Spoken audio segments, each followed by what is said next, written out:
Olá, pessoal!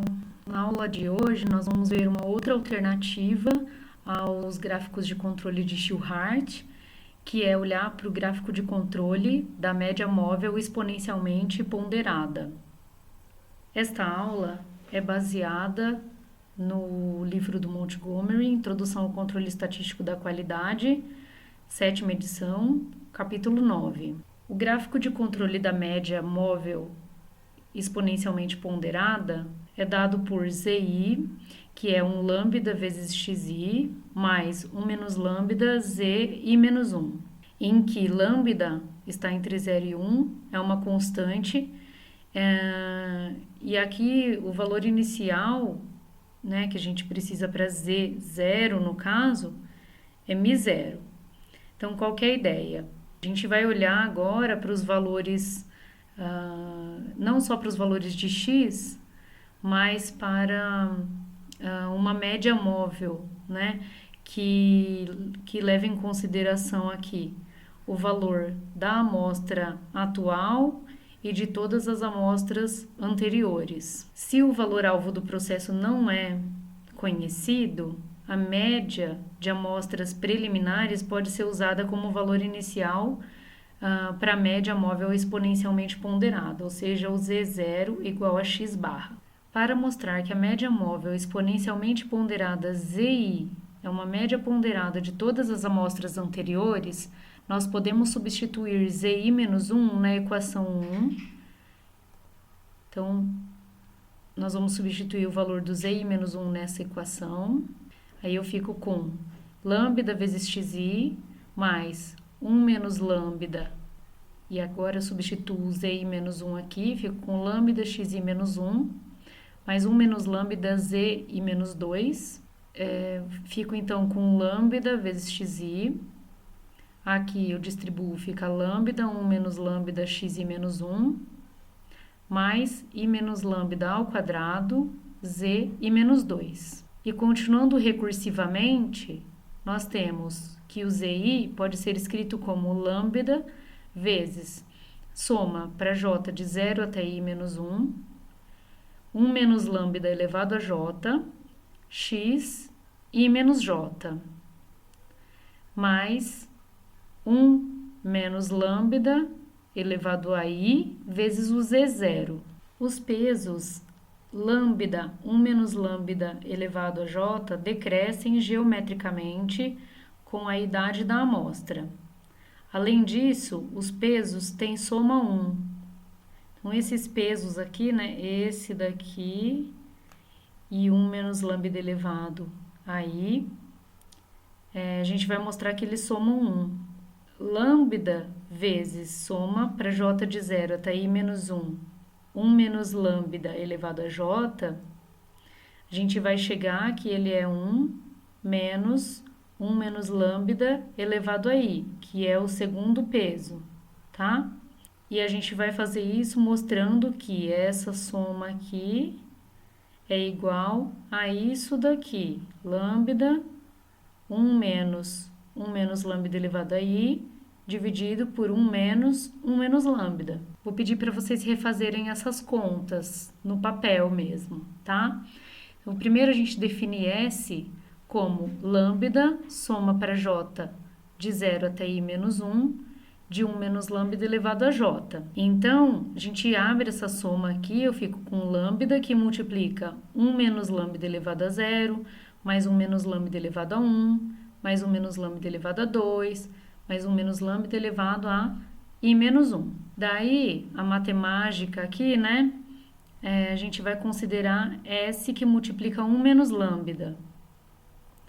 S que multiplica 1 menos lambda fica lambda mais. Então, eu já tinha 1 menos lambda elevado a 0, fica multiplicado por 1 menos lambda. No segundo termo era 1 menos lambda elevado a 1, que eu multipliquei por 1 menos lambda.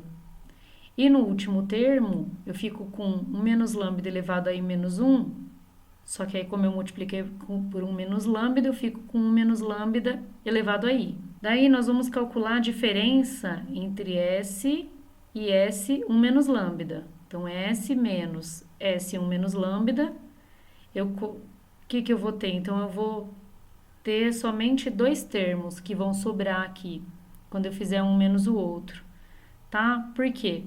Porque aqui, ó, então esse 1 menos lambda elevado a zero vai aparecer aqui embaixo. O segundo termo vai cancelar, tá? Então, esse termo aqui, 1 menos lambda elevado a 1, vai ser cancelado com o primeiro termo do S 1 menos lambda, que é esse daqui. O terceiro termo daqui vai ser cancelado com o segundo daqui. E aí eu vou ficar também com o último termo do S 1 menos lambda, tá? Então, por isso que eu quero que vocês façam na mão para conferir essas continhas.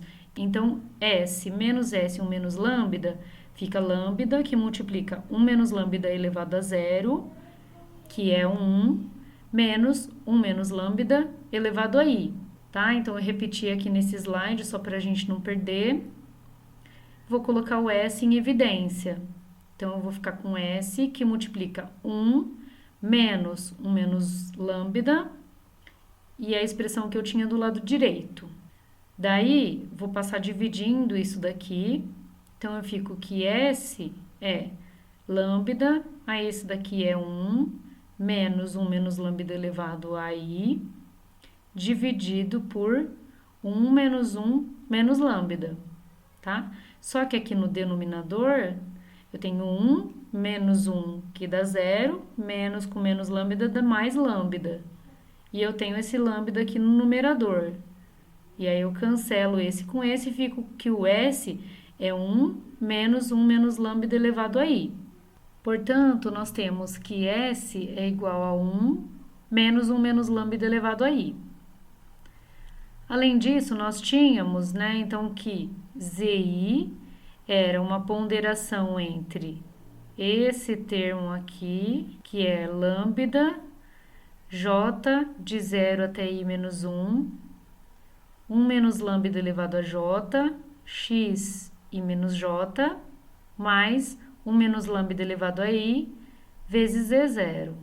E aí, uma afirmação lá de trás diz que os pesos, então, esses pesos aqui, lambda, 1 menos lambda elevado a zero, lambda, 1 menos lambda elevado a 1, lambda, 1 menos lambda elevado ao quadrado, tananã, até lambda, 1 menos lambda elevado a i menos 1, e esse termo aqui, 1 menos lambda elevado a i, somam 1.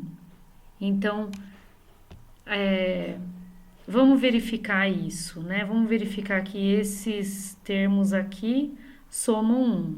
Nós mostramos que esse termo aqui, que é justamente o primeiro termo que aparece aqui nessa soma, é igual a 1 menos lambda elevado a i. Então, a gente pode substituir essa expressão aqui embaixo, e aí a gente fica com 1 menos lambda elevado a i, mais 1 menos lambda elevado a i. Cancela 1 menos lambda elevado a i nos dois termos, e só sobra esse 1zinho aqui. Essa soma aqui tem pesos que somam 1. Conforme a gente aumenta as amostras coletadas, o Z0 perde influência no ZI, né? Eu começo a aumentar os termos e esse daqui, quando o I aumenta, ele fica cada vez menor, né? Mas todos os termos da média ponderada aqui, os coeficientes somam 1. Por exemplo, tome lambda igual a 0,2. E aí a gente tem a expressão do ZI, né? O peso associado à amostra I, então a amostra I vai entrar aqui XI, é quando J é igual a 0.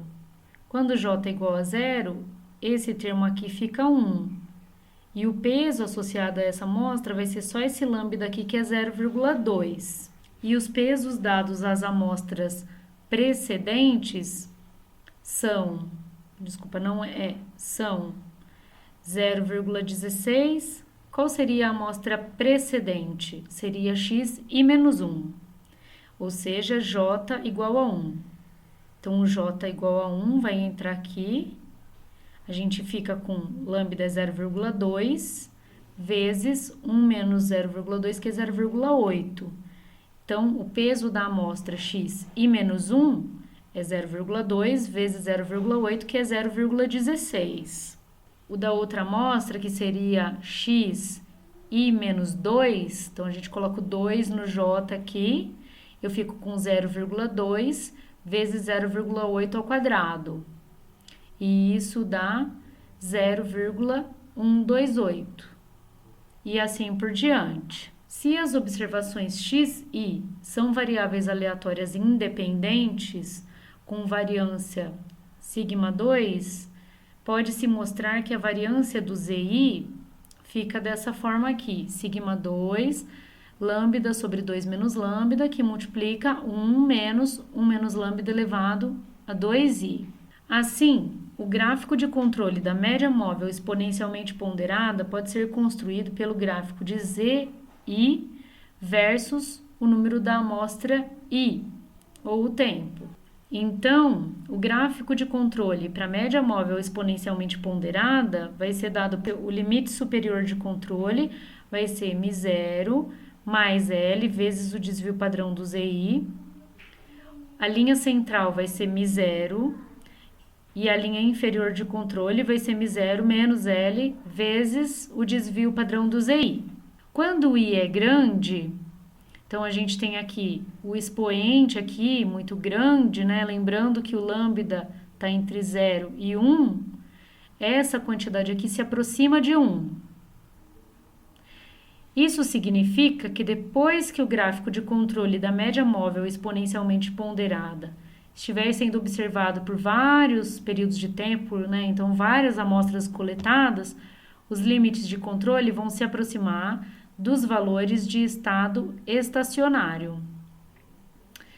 No estado estacionário, então a gente tem esse termo aqui se aproximando de 1, e aí a gente tem os limites de controle no estado estacionário. Como um exercício, construa um gráfico de controle para a média móvel exponencialmente ponderada, utilizando os dados da tabela dados CUSAM, na verdade é CSV, do E-disciplinas, considerando lambda igual a 0,1. L igual a 2,7, poderia considerar o L igual a 3 também.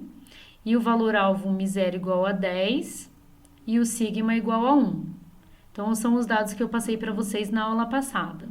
Vou fazer algumas contas aqui para as primeiras observações, e aí depois vocês fazem como exercício ou colocam lá no software de sua preferência. A primeira observação, x1, é 9,45. A segunda observação, x2, é 7,99. Então, a gente calcula o z1, que seria lambda vezes x1 mais 1 menos lambda vezes z0. Então, aqui o lambda 0,1, x1 9,45, 1 menos lambda fica 0,9, e o valor alvo aqui que a gente substitui, né, pelo z0, 10. Essa conta dá 9,945. O z2 fica lambda vezes x2 mais 1 menos lambda vezes z1. Lambda é 0,1, x2 é 7,99, 1 menos lambda é 0,9 e o z1 que foi calculado no passo anterior é 9,945. Isso dá 9,7495 e assim por diante. Os limites de controle, eles dependem do i. Então, para o i igual a 1, a gente vai colocar aqui, né, era 2i. Então, aqui no caso, i igual a 1 fica só elevado ao quadrado, o 1 menos lambda. Substituindo aqui, o limite superior fica 10,27, a linha central é 10, limite inferior de controle é 9,73. Para i igual a 2, repetindo as contas, a gente vai ter 10,36, limite superior de controle, 10, a linha central, 9,64 a linha inferior de controle. Esse procedimento, então, é repetido e o gráfico pode ser observado no slide seguinte. Note, neste gráfico, que a observação 28 indica que o processo está fora de controle. Então, esse daqui é o resultado do gráfico de controle da média móvel exponencialmente ponderada. Notem que, conforme você avança aqui, né, os limites de controle convergem aqui para uma assíntota, que seria o estado estacionário, né? E aí, então, esses valores aqui, que são os valores dos ZIs, né, da minha média móvel exponencialmente ponderada, aqui, quando sai do limite de controle, eu tenho, então, um indício de que o processo não está estatisticamente controlado. Então, por hoje é só, pessoal. Até mais!